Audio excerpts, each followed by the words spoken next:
And welcome back to our program here on the Talk Station, FM 107 and AM 1240. And we are so honored to have with us today former presidential candidate. You hear him every morning right here on the Talk Station from 9 till 12. And the author of the new book called The Right Problems is none other than Herman Cain. Herman, welcome to the program. Ben, I'm delighted to be with you. Thank you very much. We are honored to have you with us. Now, I love how you have titled this book. Because so many people out there, especially so many candidates, all claim to have the right answers. But you've shaded this a different way. I basically want people to first realize that if you're going to get the right solution, you've got to start with the right problems, which is the name of the book. And the subtitle, as you know, is what every presidential candidate and member of Congress ought to be working on. The second objective of the book was such that voters and everyday Main Street USA people would know which questions to ask and which issues to force our representatives and our senators to focus on. So it has a twofold purpose. One, it's supposed to be a guide for what people ought to be working on who represent us, but it's also a good information guide for what we ought to be demanding of our elected representatives. Well, tell us how you have looked into these problems, because it's not every thing on the surface is the actual problem. Sometimes a candidate will talk about something, but the real problem lies deeper. Most of the candidates may have positions on these issues, and then the mainstream media will spoon feed what they want to glean from whatever they had to say. I actually developed this list of issues when I did my first nighttime radio show, the Herman Cain Show, when I was on at night before I became syndicated. And during that time, because I was talking about these issues every day like I am now, it made me realize you don't hear enough about these issues in the media, and you don't hear enough about it from what the media tells us about what the candidates are saying. Number one, replace the tax code. This is the biggest one, because that's how we supercharge the economy and generate revenue to fund some of the other legitimate issues that we have in this country. Number two, stop the spending. That's why I say legitimate issues, because some of these programs out there are archaic and outdated, and they need to be eliminated such that we can put some control on this runaway spending that now exceeds $19 trillion, which is absolutely obscene. Nobody runs their household like that, and so it doesn't make any sense that our federal government would run it like that. Number three, rebuild the military. The might of our military in terms of our capabilities with respect to all of the different military components is smaller now than it's been in decades. I mean decades. And our military strength is just one of the things that we are respected for around the world. And so when we become weak as a nation militarily, guess what? It's going to hurt us with our relationships around the world. Absolutely, and we are sitting in eastern North Carolina with our giant Marine Corps base right here, and we know all about that. It is a crucial issue for all of us. But let me go back to Congress for a second. You know, even if we got an ideologically conservative candidate in the White House, they may be battling even with a Republican Congress. I mean, we've seen that before, where the Congress seems to be not conservative or liberal, but egocentric. I mean, they just want to protect their own turf. Here's what we have to do differently. First, get a Republican/conservative in the White House. And if they are smart, they will leverage the attention of the American people. And that is, if the American people know what it is that the President of the United States is trying to do, and they agree with what he's trying to do, they will be able to put pressure on Congress in order to help get the right legislation passed and get it to his desk. The current president doesn't do that. For example, the president wants us to buy the notion that climate change is a crisis and that climate change is one of the greatest issues of our time. We know that's not true because, one, he hasn't convinced us that the science and the economics back up that claim. And so the American people are skeptical, and they don't trust what this president is trying to say.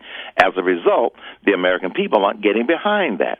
But if a president was trying to do something that's for the good of the American people and they understood it, then you might be able to get pressure from the people. Nobody is sending letters that I know of that consider themselves conservatives to members of Congress saying, yep, agree with the president.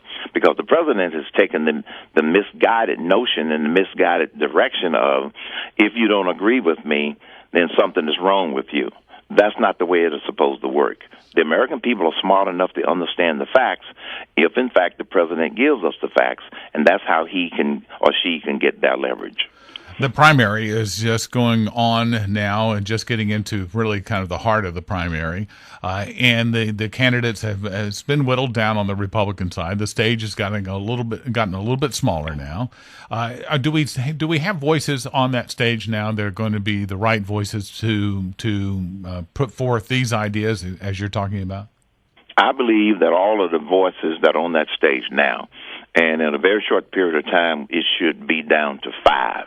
It's still 6, because quite frankly, I believe that Dr. Ben Carson, who is a friend and somebody that I know, I believe that his campaign is still a little bit in denial that they are going to pull a rabbit out of the hat coming up to South Carolina. That's just not going to happen based upon the way dynamics happen. But for the time being, he's still the 6th serious candidate in the race.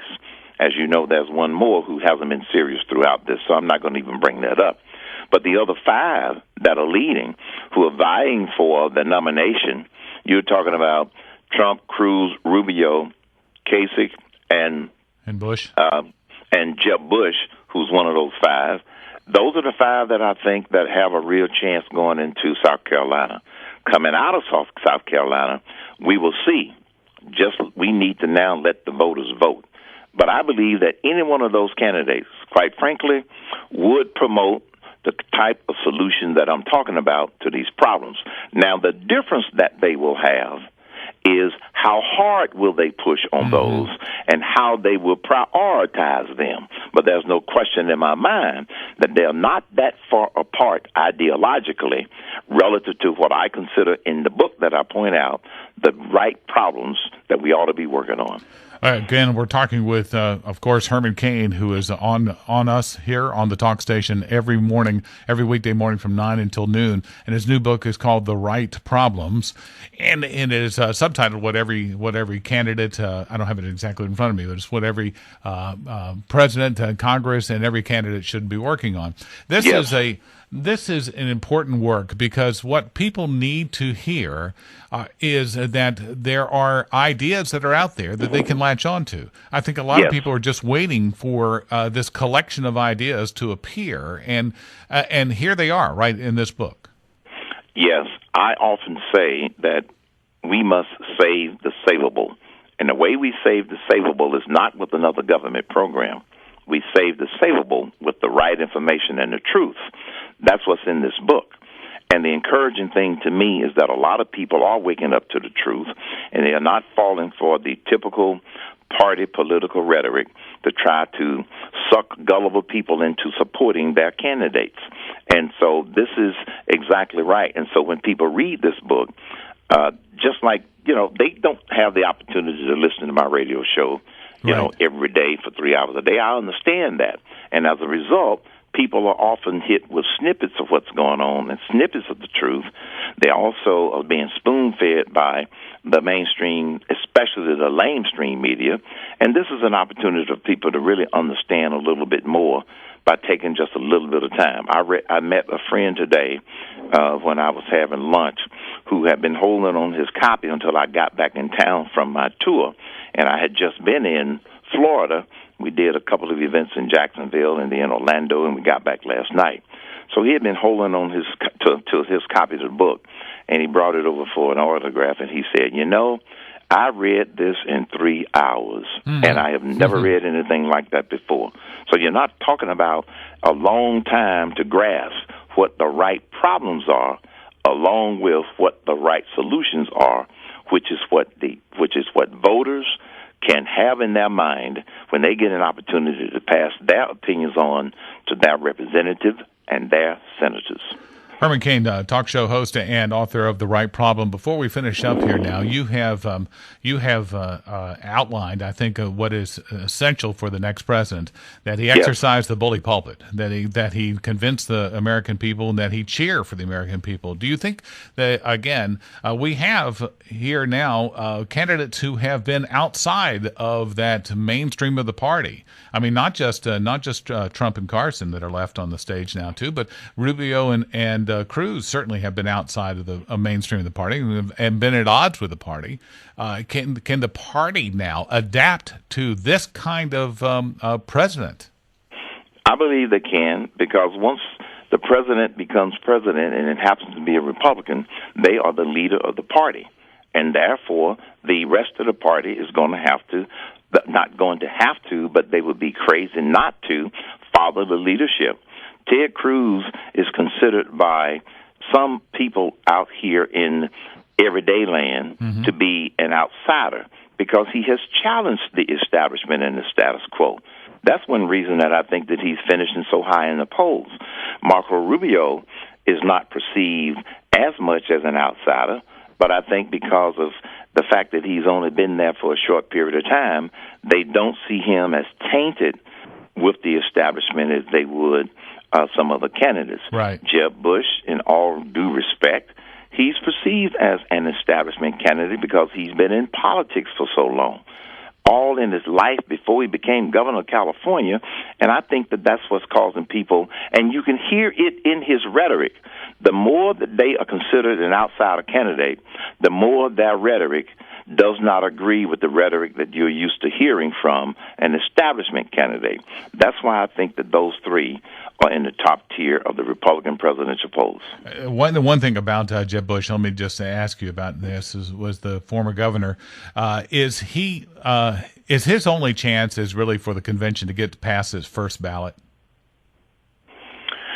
I don't think we're going to have a broke convention. I think his best chance is he's going to have to finish in the top three in South Carolina, finish in the top two in Florida, and if he doesn't in those two scenarios, I don't think his campaign is going to continue to grow nationally.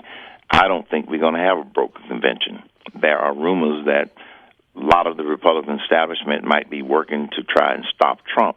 But that's an insane notion since he keeps winning everything. Yes. So they may as well wake up and accept that Trump may be the reality of the Republican Party. Just wake up and accept that without fighting it, because the more they fight it, the more they cause divisiveness within the Republican Party. So I think Jeb Bush's last stand will be South Carolina and Florida, which is part of March 1st, Super Tuesday. All right. Again, Herman Cain is the author of the new book, The Right Problems, and you can find it out and available everywhere now. And of course, you can listen to him from 9 till noon every weekday morning right here on the talk station. And yes, go ahead. And HermanCain.com is where they can order it online and have it ASAP. All right. Excellent. Well, Herman, it's been a pleasure and an honor to have you on the show. Thanks, Ben. I've enjoyed talking to you. Thank you.